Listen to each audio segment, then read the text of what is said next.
오늘 여기 잠언 19장에서는 세 가지를 보겠습니다. 첫 번째는 하나님을 아는 지식, 두 번째는 지혜, 세 번째는 하나님의 뜻, 요 세 가지를 보겠습니다.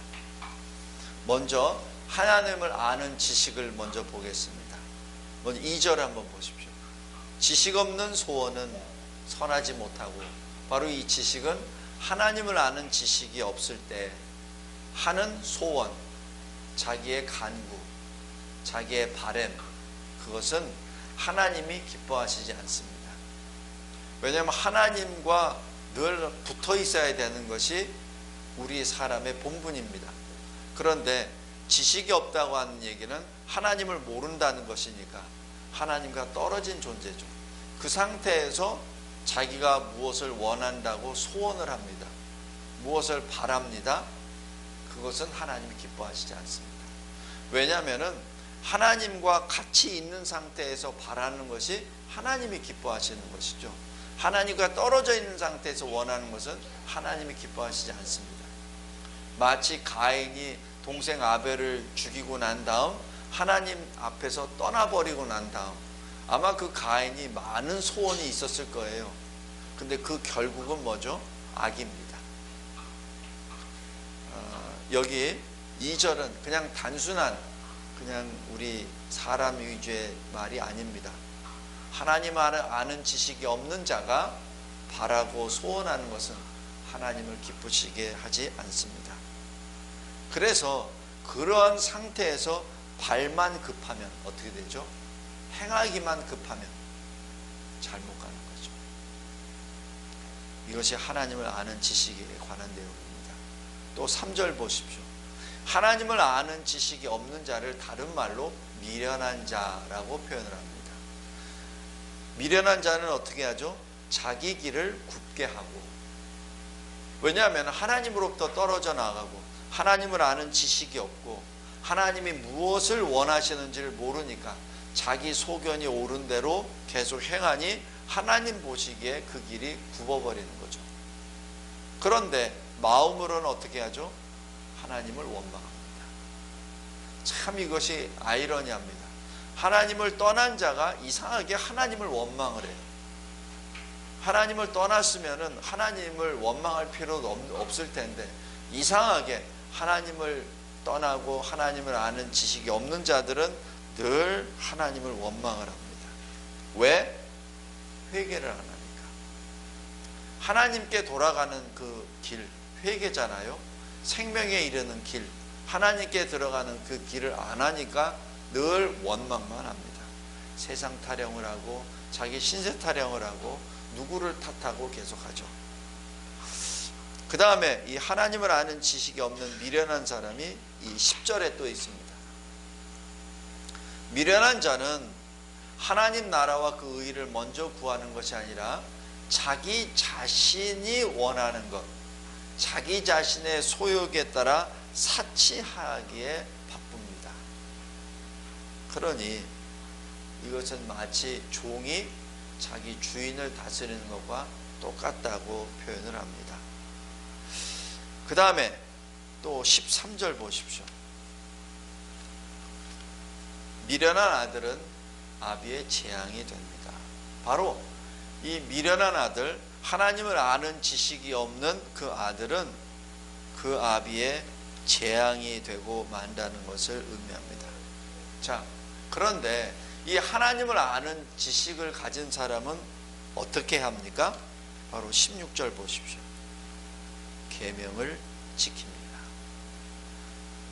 사람들이 언뜻 보면은 이 계명을 이상하게 사람을 조이고 움직이지 못하게 어떤 틀에 묶어버린다고 생각을 하는데 그러지 않습니다. 이 계명은 하나님이 주신 계명이요. 그 계명은 그 계명을 통하여 하나님을 알고 나를 압니다. 또 계명의 순종함으로 말미암아 자기의 영혼을 지키게 됩니다. 그래서 이 율법이, 계명이 우리에게는 진정으로 거룩하고 소중한 것이죠. 이 시대에 사람들이 이상하게 십계명에 대해서 거리를 멀리 두려고 합니다. 그것은 유대인에게 해당되는 것이요, 그것은 구약에만 해당되는 것이요, 신약에는 그런 거 없어. 언제 예수님이 십계명에 대해서 설교한 적이 있어? 막 이렇게 나옵니다. 그러나 실은 그 십계명을 풀어서 설명해 주신 것이 바로 산상수훈입니다. 그리고 그 십계명과 모든 계명 그 율법을 한마디로 딱 줄여서 하는 것이 하나님 사랑, 이웃 사랑입니다. 예수님이 결코 십계명을 버리시거나 과거 구약의 율법을 버리신 분이 아닙니다. 주님이 말씀하셨잖아요. 내가 버린 것이 아니라, 폐한 것이 아니라 그것을 완성하러 왔다는 얘기입니다. 그 완성은 그 율법에 문제가 있어서 그런 것이 아니라 우리 사람에게 문제가 있어서 그렇습니다. 사람이 온전히 지키질 못하기 때문에 예수의 생명으로 그것을 완성시켰다는 얘기죠. 바로 그 말씀입니다. 하나님이 주신 율법 계명은 결코 무엇이 잘못된 것이 아닙니다. 잘못된 것은 우리입니다. 우리 죄인 때문에 그렇죠. 바로 하나님을 아는 지식을 가진 자는 16절 계명을 지키는 자요, 계명을 지킴으로써 자기의 영혼을 지킵니다. 그런데 그 계명을 온전히 지키지 못하기 때문에 우리 주 예수 그리스도께서 이 세상에 오신 것이죠.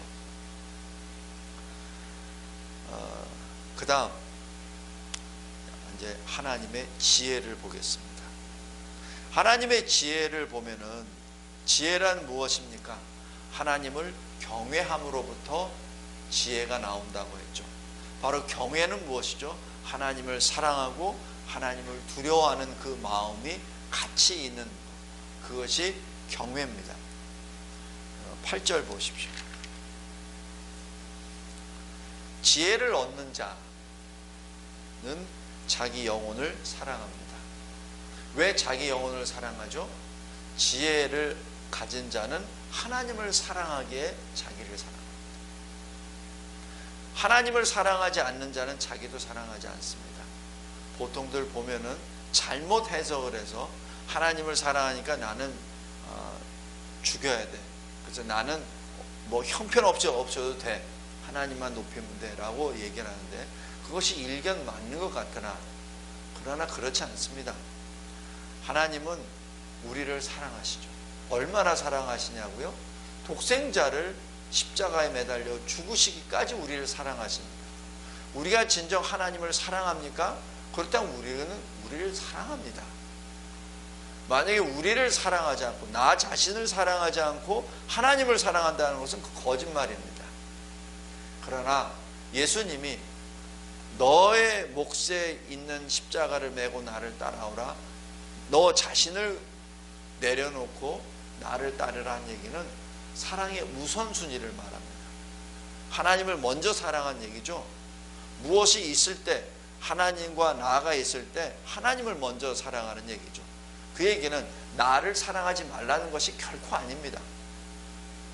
나를 어떻게 사랑하지 않고 어떻게 하나님을 사랑합니까? 보통들 우리가 자기 모든 것을 잃어버리고 이렇게 노숙하시는 분들 이렇게 보면은 그분들의 가장 큰 것이, 큰 첫 번째 단추가 자기를 버린 겁니다. 자기를 버렸기에 더 이상 일어날 수가 없는 겁니다. 돈이 없어서 못 일어나는 거 아닙니다. 시간이 없어서 못 일어나는 거 아니라, 능력이 없어서 못 일어나는 것이 아니라 자기 자신을 포기해버렸기 때문에 못 일어나는 겁니다. 우리 보면은 뭐 완전히 실패했다가 그냥 몇 년 만에 다시 회복된 사람들이 있잖아요. 그 사람들은 자기를 안 버린 사람입니다. 그러나 자기를 포기해버린 사람은 못 일어납니다. 그래서 제가 가끔가다 여기 교회에 오는 좀 이렇게 뭐 좀 달라고 오는 분들에 대해서 제가 보면은 처음에는 이렇게 막 줬어요. 줬는데 나중에 이렇게 몇 번 이렇게 만나다 보니까 자기 자신을 포기해버렸어. 그래서 이 자기 자신에 대한 사랑이 없어요. 그러니까 아무거나 그냥 막 뭐가 필요하면은 이상하게 말을 돌리거나 거짓말하거나 해버립니다. 오늘 여기 8절 굉장히 중요한 말씀입니다. 지혜를 얻은 자는 하나님을 사랑하기에 자기 영혼을 사랑합니다. 명철을 지키는 자는, 명철이란 뭐죠? 거룩하신 하나님을 아는 것. 바로 거룩하신 하나님의 거룩을 아는 자는 복을 얻습니다. 그것이 바로 하나님 사랑이죠. 그런데 이 지혜를 얻은 자의 두 번째 특징은 바로 이웃 사랑입니다. 11절 보십시오. 노하기를 더디하는 사람이 바로 슬기요, 바로 지혜라는 것이죠. 허물을 용서하는 것이 자기의 영광이라고 합니다. 무엇이죠? 바로 지혜의 결과. 하나님을 사랑합니까? 동시에 이웃을 사랑합니다. 그래서 화를 내기를 더디하죠. 이것이 바로 마태복음 5장에 나와 있는 화평케 하는 자입니다. 다음에 하나님을 경외하는 자 23절 보십시오. 하나님을 경외하는 것은 바로 하나님을 사랑하고 하나님을 두려워하는 것은 사람으로 생명에 이르게 하는 것이라. 생명에 이르는 것이 뭡니까? 회개죠.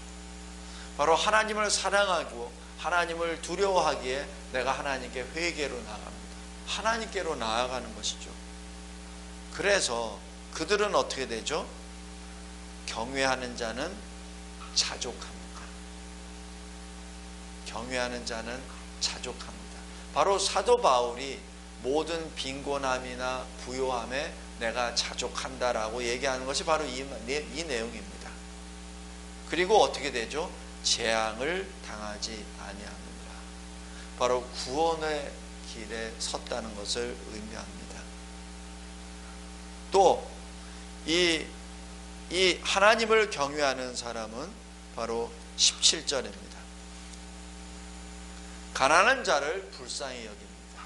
왜 여기서 이 불쌍히 여긴다는 것을 신학적으로 긍휼, 자비 이렇게 단어가 있습니다. 왜 긍휼하게 하죠? 왜냐하면 내가 긍휼을 받았기 때문에 그렇습니다. 성도 여러분, 요즘 아이들 보면은 아이들이 이상하게 폭력이 심하고 그 다음에 윗사람이나 이런 거를 잘 공경하지 못하는 아이들이 제법 많아요. 왜 그런지 아십니까? 부모로부터 사랑을 못 받았기 때문에 그렇습니다. 사랑을 받은 자가 사랑을 줄 수 있습니다. 여기서 이 하나님의 지혜로 옷 입은 자는, 하나님을 사랑하고 하나님을 경외하는 바로 그 자는 하나님으로부터 긍휼함을 받았기 때문에 가난한 자를 봤을 때는 긍휼한 마음으로 행동할 수 있는 것이죠. 그것이 가난한 자를 불쌍히 여기는 것입니다. 그러기에 이 일을 어떻게 하죠? 여호와께서 기억하시고 갚아주십니다. 우리 마태복음 25장 한번 보십시오. 예수님이 꼭 말씀하십니다. 마태복음 25장 40절 보십시오. 내가 진실로 너에게 이르노니 너희가 여기 내 형제 중에 지극히 작은 자 하나에게 한 것이 곧 내게 한 것이고. 주님이 이 비유로 설명해 주셨는데 바로 천국에 대한 설명입니다. 바로 그들은 어떻게 되죠? 46절 의인들은 영생에 들어가리라. 주님은 우리가 행한 작은 것도 기억하시고 거기에 대해서 갚아주십니다. 그것이 상급이죠. 두 번째, 하나님을 아는 지혜를 받습니다. 하나님을 아는 지식, 두 번째 하나님을 경외하는 지혜입니다. 다음에 세 번째, 그렇다면 하나님의 뜻은 무엇입니까? 하나님의 뜻. 21절 보십시오. 사람의 마음에는 많은 계획이 있어도 오직 여호와의 뜻만이 완전히 서리라. 지금 이 말씀은 무엇을 말합니까? 우리 사람이 많은 계획을 세웁니다. 근데 우리 보통들 얘기하잖아요. 내가 계획한 거 하나도 이루어진 게 없어. 내 뜻대로 된 게 하나도 없어 라고 얘기하죠. 그것은 다시 한번 생각해 보면 과연 당신의 뜻이 얼마나 하나님의 뜻과 근접합니까? 물론 인간이 부족하고 제한된 존재이기 때문에 인간이 이룰 수 있는 것은 극히 제한됩니다. 그러나 오늘 21절 말씀은 굉장히 무거운 말씀입니다. 당신이 많은 계획이 있는데 그 계획 중에 얼마 되는 것이 하나님의 뜻과 일치합니다. 하나님은 불가능이 없으십니다. 하나님은 처음 시작하셨습니까? 그럼 끝도 완성하시는 분입니다. 그런데 만약에 우리의 계획이 하나님의 뜻과 같다면 우리의 계획은 이루어지겠죠. 물론 우리의 생각과 우리의 방법으로는 이루어질 수도 있고 안 이루어질 수도 있습니다. 그러나 우리의 계획이 그 최종 목표가 하나님의 뜻과 같다면 하나님이 이룩하시죠. 늘 우리가 하나님께 기도할 때 이 점을 늘 기억해 주시기 바랍니다. 21절, 나의 마음에 계획하는 것이 하나님의 뜻과 같으냐 다르냐입니다. 그 다음에 하나님의 뜻은 무엇입니까? 바로 27절입니다. 내 아들아, 지식의 말씀에서 떠나게 하는 교훈을 듣지 말지니라. 여기서 지식의 말씀은 무엇이죠? 하나님을 아는 지식의 하나님의 말씀이죠. 바로 이 세상에는 너무나도 많은 선생들, 교사들, 선지자들, 그들이 나타나서 하나님의 말씀을 떠나게 하는 거짓 교훈을 전하는 시대에 살고 있습니다. 우리 성도 여러분, 분별력이 있어야 합니다. 분별하지 못할 때에는 늘 이 거짓 교훈에 휩싸이게 됩니다. 그래서 우리는 어떤 이상한 것이나 어떤 신비한 것이 나타났습니까? 그렇다면 그것을 가지고 근심하지 말고 그것을 가지고 말씀으로 다시 돌아와서 이것이 옳은가 말씀을 보고 그 말씀으로 다시 분별을 해야 합니다. 바로 그것이 27절입니다. 이것이 하나님의 뜻입니다. 지식의 말씀, 하나님을 아는 하나님의 말씀에서 떠나게 하는 교훈. 만약에 어떤 그 사람이 와서 자꾸자꾸 이상한 것을 얘기해서 이 말씀으로부터 자꾸자꾸 내가 멀어지게 된다는 사인이 옵니까? 그렇다면 그것은 거짓 교훈이라는 것을 꼭 명심해 두시기 바랍니다. 하나님의 뜻 또 무엇입니까? 바로 18절 보십시오. 내가 내 아들에게 소망이 있은즉 징계하라. 바로 자신의 아들이 회복할 수 있는 소망이 있거든. 거기에 징계하라는 얘기죠. 죽일 마음은 두지 말라는 얘기입니다. 바로 하나님으로부터 아예 등져버릴 정도로 그렇게 하지 말고 돌아올 수 있는 매를 들으라는 얘기죠. 권면을 하고 징계를 하고 훈계라는 얘기입니다. 우리 히브리서 12장 한번 보십시오.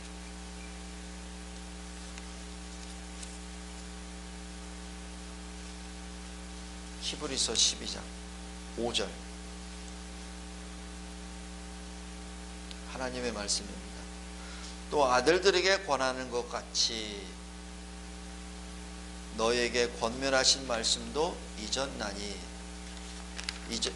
일렀도다 일렀으되 내 아들아 주의 징계하심을 경히 여기지 말며 그에게 꾸지람을 받을 때 낙심하지 말라.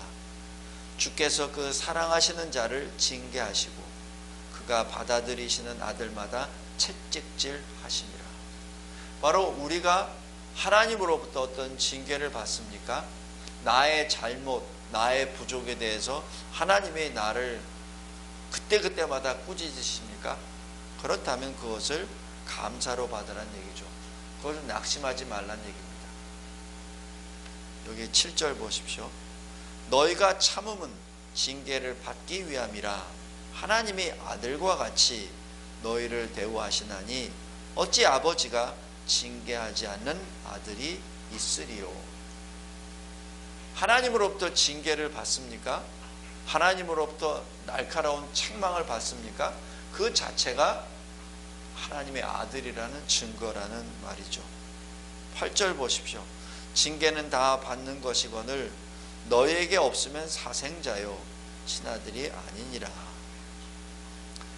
여기 10절 보십시오.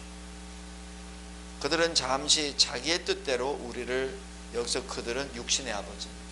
육신의 아버지는 자기의 뜻대로 우리를 징계하거니와 오직 하나님 우리 영의 아버지는 우리의 유익을 위하여 그의 거룩하심에 참여하게 하시느니라. 그래서 11절에 무릇 징계가 당시에는 즐거워 보이지 않고 슬퍼 보이나 후에 그로 말미암아 연단 받은 자들은 의와 평강의 열매를 맺느니라. 성도 여러분, 저희 개인적으로도 하나님의 어떤 그러한 징계는 많이 받았습니다. 많이 받았는데 특별히 그 징계의 수위가 높아지고 징계를 그냥 아주 사소한 것까지 물으실 때가 있어요. 전에는 그냥 거기까지는 손을 안 대셨는데 아예 그냥 그 돈으로 하면은 1원까지 막 세실 때가 있습니다. 하나님이 그 징계하실 때. 그때는 저에게 그만큼 요구하시는 게 많을 때 그렇습니다. 왜냐하면 그것까지 지키지 않았을 때는 그 다음 스텝에서 하나님의 말씀에 내가 더 나아갈 수 없기 때문에 아주 작은 것까지, 아주 세세한 것까지 보십니다.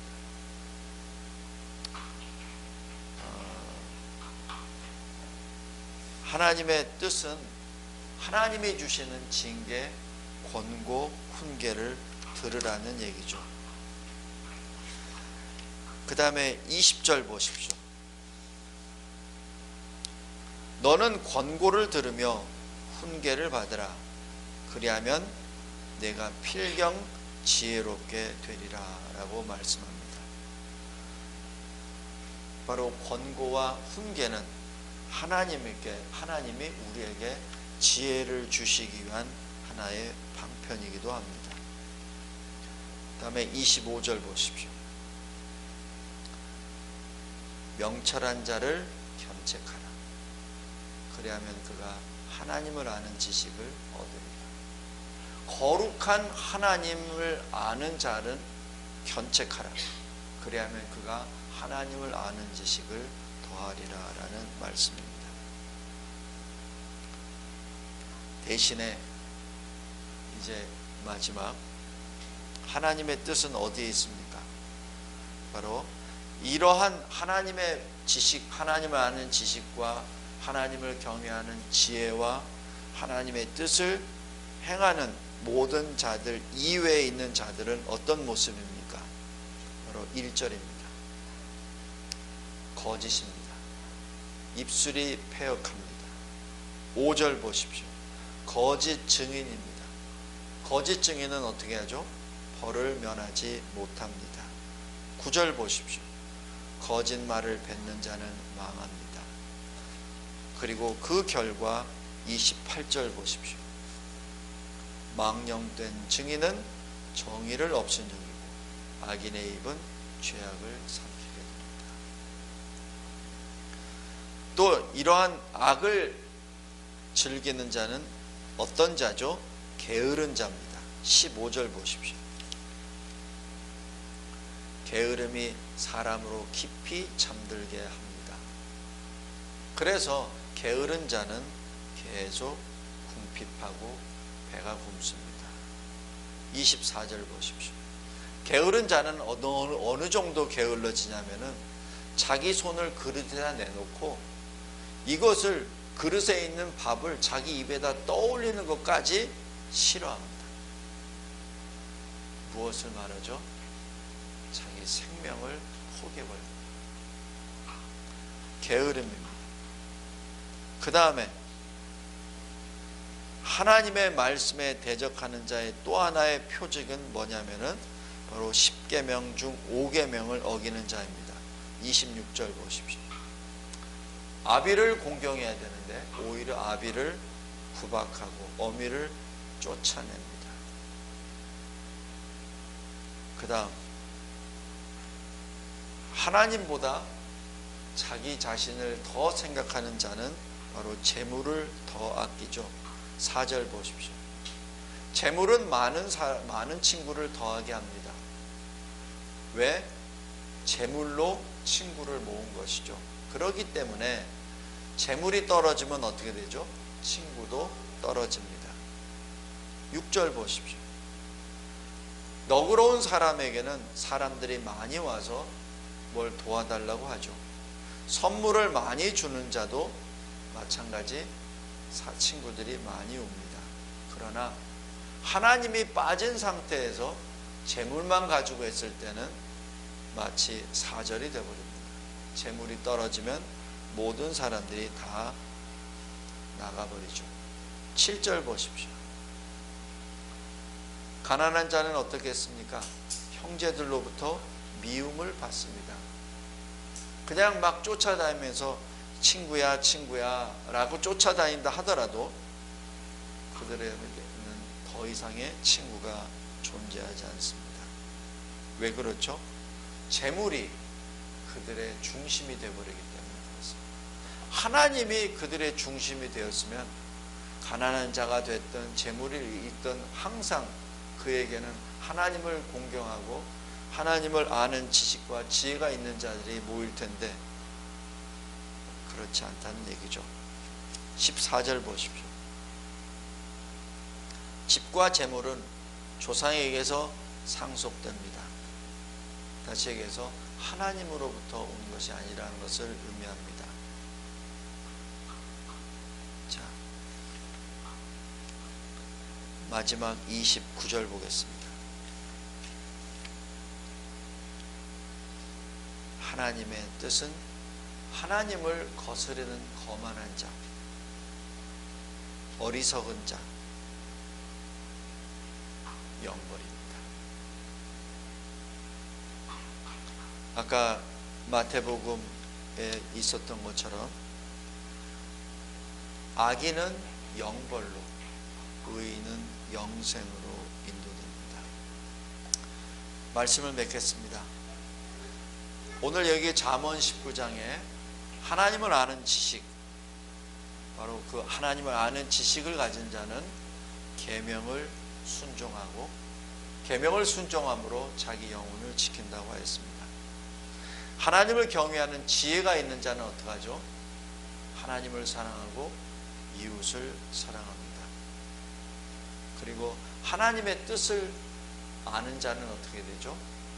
그 뜻을 성취하는데 자기 자신을 선한 그릇이 되기를 간구합니다. 성도 여러분, 잠언 19장에 나와 있는 이 사람들의 모습 중에서 우리 주님을 만나시기를 원합니다. 이 모든 것을 하나님의 지혜와 지식을, 하나님의 뜻을 우리는 어떻게 얻을 수 있고 체득할 수 있습니까? 예수 그리스도 통해서만 얻을 수 있습니다. 우리 주님은 그 계명과 율법과 모든 말씀을 완성하시기 위해서 이 세상에 오셨습니다. 근데 이 세상에 오신 것은 주님의 뜻만을 위한 것이 아니라 바로 주님을 보내신 하나님 아버지의 뜻을 이루시기 위함입니다. 그 뜻은 우리 잘 알고 있는 요한복음 3장 16절 말씀입니다. 한번 보겠습니다.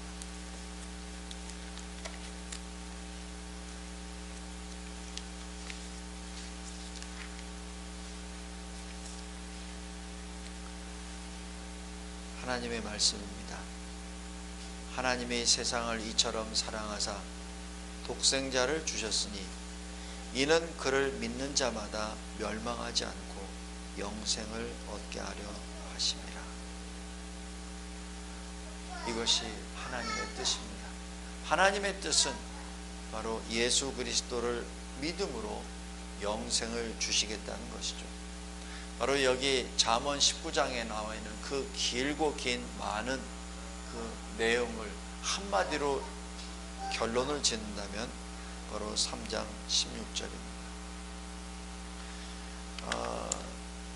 여기 요한복음 3장 36절 한번 보십시오. 아들을 믿는 자에게는 영생이 있고 아들에게 순종하지 아니하는 자는 영생을 보지 못하고 도리어 하나님의 진노가 그 위에 머물러 있느니라. 바로 위에 잠언 19장에 나와 있는 미련한 자, 그리고 지혜 있는 자, 여호와를 경외하는 자, 하나님을 아는 지식의 소유자의 그 근간은 바로 예수 그리스도를 믿느냐 믿지 않느냐입니다. 이 세상에는 많은 사람이 있으나 이 믿음을 가진 자는 그렇게 많지 않습니다. 제가 최근에 어느 사람을 만났어도 상당히 많은 지식을 가진 사람인데 예수를 전할 때마다 자기 자신의 생각으로 덮어버립니다. 자기가 생각하고 있는 철학, 사고로 덮어버립니다. 그리고 자기가 주장하는 것으로 덮어버리죠. 참 안 됩니다. 하나님의 은혜밖에 없습니다. 우리는 바로 그 은혜를 받은 자로 늘 하나님께 감사하며 하나님의 영광을 찬송하기 바랍니다. 기도하겠습니다. 하나님 아버지, 감사하고 감사합니다. 하나님을 아는 지식과 하나님을 경외하는 지혜와 그리고 말씀을 통하여 하나님의 뜻을 깨달아 아는 이 모든 것이 오직 예수 그리스도를 믿음으로 인한 것임을 알려주심에 진심으로 감사합니다. 구약에 있는 많은 선진들은 예수 그리스도를 그저 메시아로, 오실 메시아 그리스도로만 알고 있었으나 그러나 신약시대에 살고 있는 우리는 이미 2000년 전에 오신 메시아 그리스도를 우리의 구주로 고백하며 그분이 걸어가셨던 십자가의 그 길을 함께 걸어갈 수 있도록 눈으로 보고 손으로 만지고 함께 걸어가게 하시는 은혜 진심으로 감사합니다. 아버지 하나님, 저희들이 받은 이 귀한 믿음을 온 세상을 향하여 증거할 수 있도록 역사해 주시옵소서. 저희들이 전하는 이 복음의 능력은 사실 부족하고 능력이 없습니다. 그러나 그리스도의 성령이 임하셨을 때 거기에는 능력이 있음을 압니다. 아버지 하나님, 저희들이 전하는 이 미련한 입술에 주의 성령이 임하여 주셔서 전하는 복음의 생명을 살리는 능력이 일어나게 도와주시옵소서. 예수 그리스도의 이름으로 기도드리옵나이다.